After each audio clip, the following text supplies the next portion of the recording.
Note 9. This is my 1-year review of the Samsung. So let's get right into it.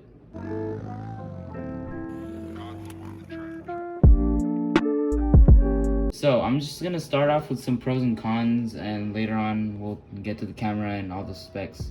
So the cons,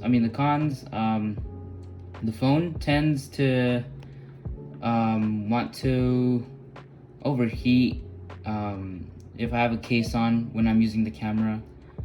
That's probably one of the biggest cons that I have about it. Because of the edges on the screen, sometimes if I drop it, most times it breaks the tempered glass. Right now I have a protective tempered glass, but whenever I do, it does drop. Sometimes it breaks on the sides, just on the sides, and it's kind of annoying to have to just replace it because the sides break. But all in all, it's a pretty good phone. It's a nice phone. It has 128 gigabytes. I'm not sure if they made 64 gigabytes left. This one has 128, and this is how much I have available. And you can also put a SD card, not like iPhone where you can't do anything about that. But I have 6 gigabytes of RAM, which actually are pretty good. I'm actually gonna clean it, but this phone doesn't get it doesn't slow down unless you have like 500 apps open, but it tends to be pretty quick. I haven't had any problems with it. The only thing I don't like is since it was used, whenever I power it off and turn it back on, I guess it was Verizon, so it always shows the Verizon thing, and then it gives me a notification that it's not SIM for Verizon, which I don't have Verizon. Yeah, so pretty good. I believe they get 4G is the max. It's not 5G. What else? So a little bit about the camera. If I'm gonna do a video on 4K, it only lets me record like 5 minutes, which 4K 60 frames only lets me record about 5 minutes, as you can see up here.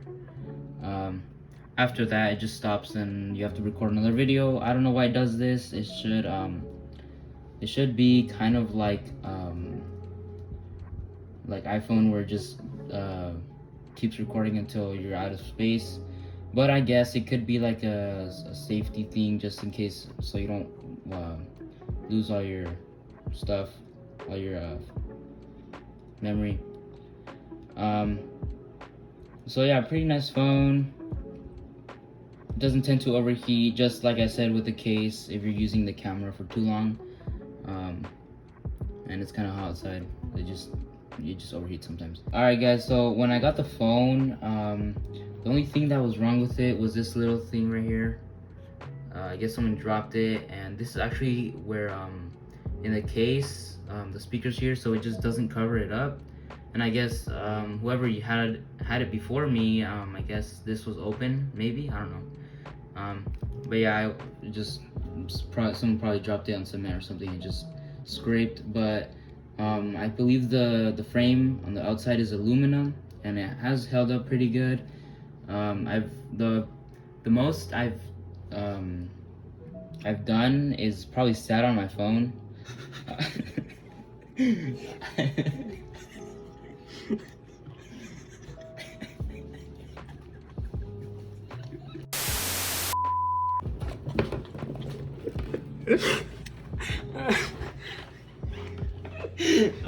Well, yeah, that's like basically the only thing I've done, like sat on it, and I've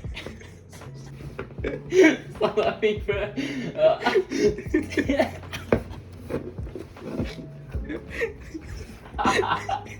Well, this phone has a Face ID, and it also has the Retina scanner thing for your eyes to unlock the phone.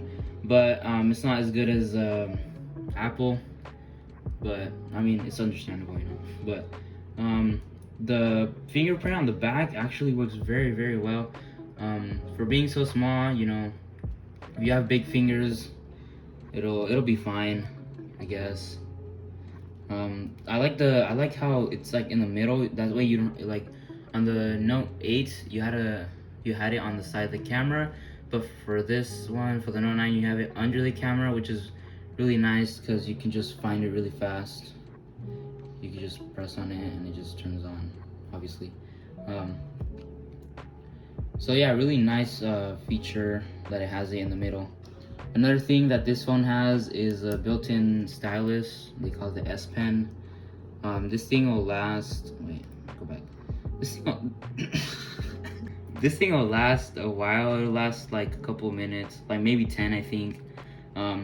But the thing is that this the S Pen has like a different battery, so if it does run out of battery and you put it back in here, it charges in a couple seconds, and then you could use it again for a couple of minutes, which that's pretty good. It works really good actually. Like when I want to do like detailed stuff, or if I want to edit a video and I need, like, since my fingers is too big and I just like grab onto everything, I'll just use the S Pen and it's really precise. The tip is really small. So yeah, it's a really nice feature.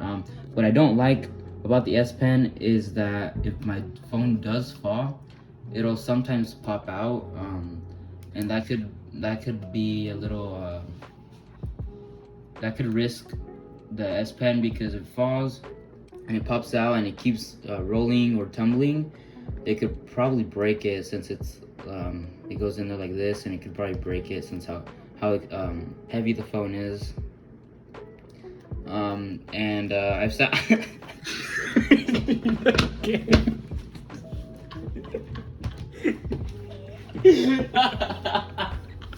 S Pen's really durable for how small and slim it is, and it'll stay in there for most of the time. I mean, you can shake it. Moving on from the S Pen, and now the accessories that I have used on this phone are the Fit 2, which I'm actually wearing right now, and the Galaxy Buds, which I use every day, and sometimes I forget I even have them on me. There they are. They're the original ones. They're like 3 years old or something like that. And as you can see, if I open them, they'll connect pretty fast. And then there you go. So yeah, I have the OtterBox case on it. This is the Defender Pro edition, and this is the biggest one I believe you can get. And this is the case that makes the phone overheat sometimes, but it gives it a lot of protection, and I'm very confident if I like drop it. So yeah, pretty good case, but we're not sponsored by them. So yeah, pretty nice case. Just take that out. So yeah, like I said, I got this thing a year ago. This is my 1-year review. This is the box that actually came in, and I'm not sure if I said in that video. I think I did an unboxing, but this is the stuff that it comes with, like, I don't know, the manual and stuff. So let's just put that over there. This is what the phone actually goes in, and then this is just like the SIM card tool removal thing. Some USB to USB Type-C. I don't know. And then I've just put the AKG headphones that came in with them. I still have them, and I use them sometimes. If I don't have my Galaxy Buds, but that's very rare. And I still have the original Samsung USB Type-C cable that came with the phone in the box, and I haven't used it. So yeah, those are some stuff that came in the box. So I'll actually be comparing the Note 9 in max settings with the iPhone 12, and just seeing what the difference is. So there you go.